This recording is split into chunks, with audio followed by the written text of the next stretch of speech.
નમસ્કાર બાળ મિત્રો. તો આજે આપણે ધોરણ 4માં સ્વાધ્યાય પોથીમાં ભાગ 1 એમાં પાઠ 1 ખિસ્સામાં પહેલવાન, હા એ પાઠનું આપણે સંપૂર્ણ સોલ્યુશન જોવાનું છે. પ્રશ્ન 1, આપેલ શબ્દનો અર્થ કોષ્ટકમાંથી શોધીને લખો. હવે શર્ટ એટલે થાય છે, અહીંયા આપણને અર્થ પણ આપેલા છે. ગજવું એટલે ખિસ્સું, શર્ટ એટલે બુસ્કોટ, સૂર્ય એટલે સૂરજ, વિદ્યાલય એટલે નિશાળ, પંખી એટલે પક્ષી, સરસ એટલે સુંદર અને ગંદુ એટલે ખરાબ. તો આ જે છે એના તમારે આમાં કોષ્ટકમાં એ અર્થ ગોતીને આવી રીતના કરવાના છે.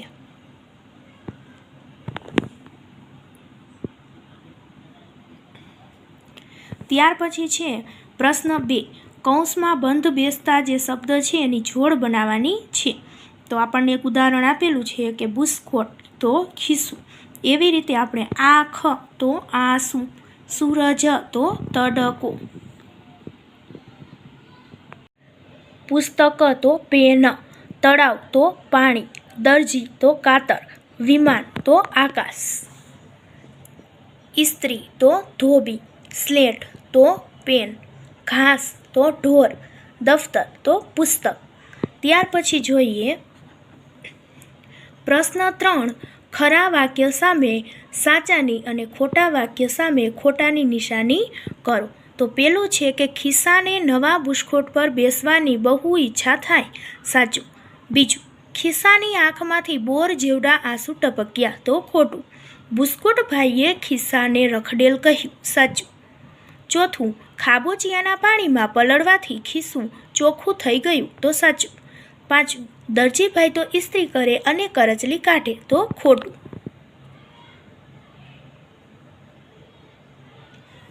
ત્યાર પછી પ્રશ્ન 4, નીચેના વાક્યો કોણ બોલે છે તે લખો. પેલું, જા અહીંથી વાસ મારે છે, તારી સાથે વાતે કોણ કરે, તો બુસ્કોટ ભાઈ. બીજું, એ બચુડા મારાથી ડરવાની જરૂર નથી, સૂરજ દાદા. ત્રીજું, જા અહીંથી તું તો સાવ કરચલીવાળું છે, તો દરજીભાઈ. ચોથું, અહીં આવ દીકરા તારી કરચલી દૂર કરી દો, ધોબીભાઈ. પાંચમું, અરે વાહ નીરજભાઈના બુસ્કોટ પર બેસવાની મજા આવે છે, તો ખિસ્સું.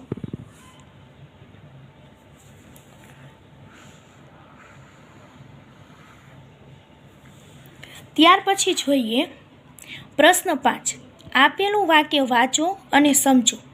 આપેલા શબ્દોને આધારે વાક્યમાંથી પ્રશ્નો બનાવો.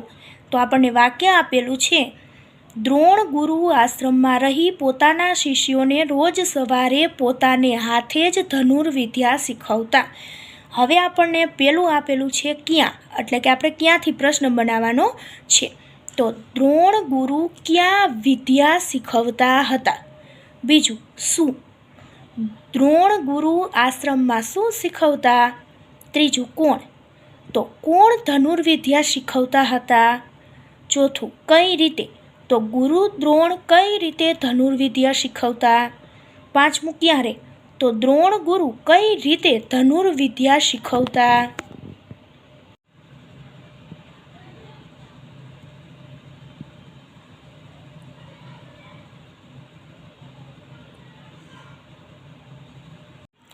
પ્રશ્ન 6, પાત્રો દ્વારા બોલાયેલા 2 સંવાદ લખો. પેલું છે સૂરજદાદા, એટલે કે પાઠમાંથી આપણે જે સૂરજદાદા છે એના દ્વારા બોલાયેલા કોઈ પણ 2 સંવાદ લખવાના છે. પેલું, કેમ બચુકડા હવે તું રડીશ નહીં ને. બીજું, હવે તું વહાલું વહાલું લાગે છે બચુકડા. પછી છે દરજીભાઈ, અરે એ શું છે, મારે તારું કામ નથી, ભાગ અહીંથી. બીજું, અરે વાહ ખરેખર તું તો સરસ લાગે છે. ત્રીજું, ખિસ્સું, ના રે ના સૂરજદાદા હવે નહીં રડું, વાહ વાહ હવે હું રૂપાળું થઈ ગયું.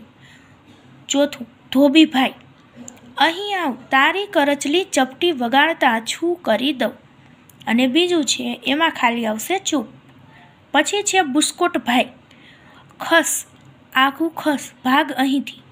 અને બીજું છે તું રખડું છે જ્યાં ત્યાં રખડ્યા કરે છે.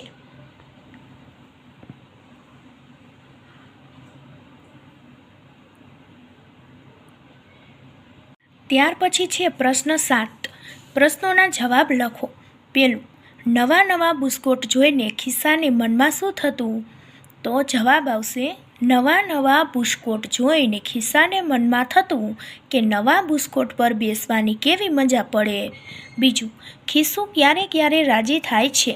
તો ખિસ્સું જ્યારે ખાબોચિયામાં પડી ચોખ્ખું થાય છે, સૂરજ સૂકવી નાખે છે, ધોબીભાઈ કરચલી ભગાડી દે છે અને નીરજભાઈના બુસ્કોટ પર લાગે છે ત્યારે રાજી થાય છે.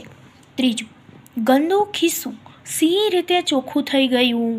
તો ગંદુ ખિસ્સું ખાબોચિયામાં પડવાથી તેના પરની ચોટેલી ધૂળ ધોવાઈ ગઈ જેથી ચોખ્ખું થઈ ગયું. ચોથું, ખિસ્સાએ ધોબીભાઈને થેન્ક યુ શા માટે કહ્યું? તો ધોબીભાઈએ ખિસ્સાની બધી જ કરચલી દૂર કરી દીધી તેથી ખિસ્સાએ ધોબીભાઈને થેન્ક યુ કહ્યું. પાંચમું, ભીનું ખિસ્સું કઈ રીતે સુકાઈ ગયું? તો ભીના ખિસ્સા પર સૂરજદાદાએ વહાલથી હાથ ફેરવ્યો એટલે ખિસ્સું સુકાઈ ગયું. છઠ્ઠું, તમને કેવું ખિસ્સું ગમે? કેમ? તો મને મોટું ખિસ્સું ગમે કેમ કે તેમાં ઘણી બધી વસ્તુઓ સમાઈ શકે.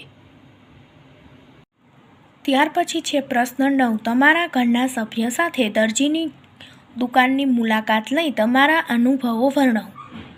તો મારા દાદાને તેના કપડાં સીવડાવવાના હતા એટલે હું અને મારા દાદા દરજીની દુકાને ગયા. તેમને મારા દાદાનું માપ લીધું અને દરજીની દુકાનમાં ઘણી બધી થેલીઓ ટીંગાડેલી હતી. અમુક થેલીઓમાં સીવેલા કપડાં અને અમુક થેલીઓમાં સીવ્યા વગરના કપડાં હતા. દુકાનેથી પાછા ફરતી વખતે મેં અને દાદાએ શેરડીનો રસ પીધો અને મને ખૂબ જ મજા આવી.